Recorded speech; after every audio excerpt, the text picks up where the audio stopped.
एक शहर में पुलिस ने सभी चोरों की नाक में दम कर दिया था। सारे चोर एक के बाद एक पकड़ा रहे थे। बस एक चोर जैसे तैसे बचकर एक जगह जा छिपा था। तभी उसे एक ख्याल आया कि क्यों न वो भगवा पहनकर साधु बन जाए। ये दुनिया चोरों को तो जूता मारती है, लेकिन अगर वही चोर भगवा पहन ले तो उसके पैर में पड़ी रहती थी। इस प्रकार चोर साधु बनकर घूमने लगता है।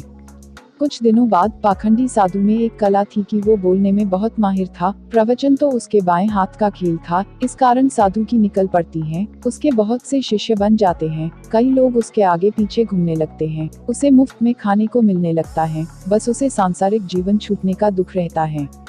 पाखंडी साधु जंगल में अपने शिष्यों के साथ रह रहा था। तभी उसके आश्रम में एक सेठ आया। सेठ को भी पाखंडी साधु ने अपने बोलने की कला से प्रभावित कर दिया।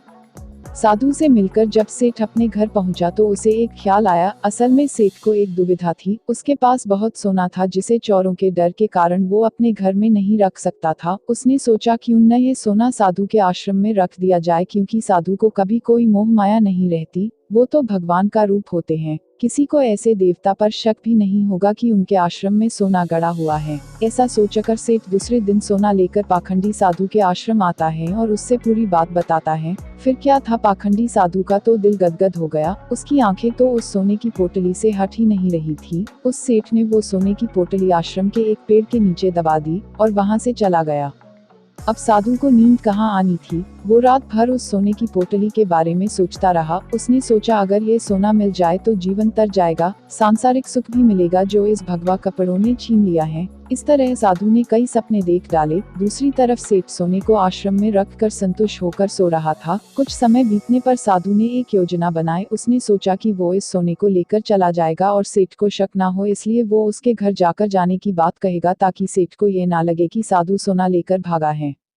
अगले दिन साधु सेठ के घर जाता है। सेठ के पास एक व्यापारी बैठ रहता है। साधु को आता देख सेठ खुशी से झूम जाता है और कई पकवान बनाकर खिलाता है। साधु सेठ को अपने जाने की बात कहता है। इस पर सेठ दुखी होकर उसे रोकता है, लेकिन साधु कहता है कि वो एक सन्यासी है, किसी एक जगह नहीं रह सकता, उसे कई लोगों को मार्गदर्शन देना है। ऐसा कहकर साधु बाहर निकलता है और जानबूझकर सेठ के घर का एक तिनका उठा ले जाता है। थोड़ी देर बाद साधु वापस आता है, जिसे देख सेठ वापस आने का कारण पूछता है। तब साधु कहता है कि आपके घर का यह एक तिनका मेरी धोती में लटक कर मेरे साथ जा रहा था, वही लौटाने आया हूँ। सेठ हाथ जोड़ कहता है इसकी क्या जरूरत थी। तब साधु कहता है इस संसार की किसी वस्तु पर साधु का कोई हक नहीं है। फिर अपनी बातों से वो सेठ को मोहित कर देता है और वहां से निकल जाता है। यह सब घटना सेठ के पास बैठा व्यापारी देखता है और सेठ से पूछता है कि कौन है ये साधु।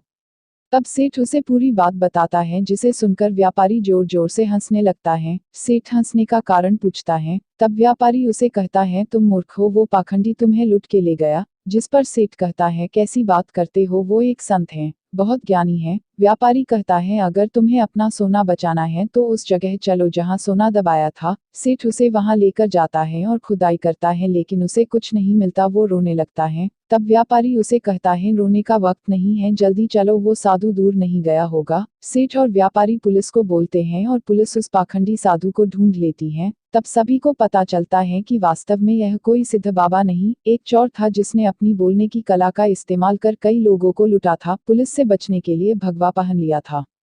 सोना मिलने के बाद सेठ की जान में जान आती है। सेठ व्यापारी से पूछता है कि उसे कैसे पता चला कि यह साधु पाखंडी है। व्यापारी ने कहा वो साधु बार बार अपने आप की तारीफ कर रहा था। संत कितने महान होते हैं, बार बार यही दोहरा रहा था, जबकि जो सच मायने में संत होते हैं उन्हें इस बात को दोहराने की जरूरत नहीं पड़ती। इसलिए मित्र, आज के समय में जो भगवा पहनकर प्रवचन देते हैं वो सभी संत नहीं होते। दोस्तों, अगर आपको ये कहानी सुनकर अच्छी लगे तो हमारे वीडियो को लाइक एंड शेयर करें और हमारे चैनल को सब्सक्राइब करना न भूलें।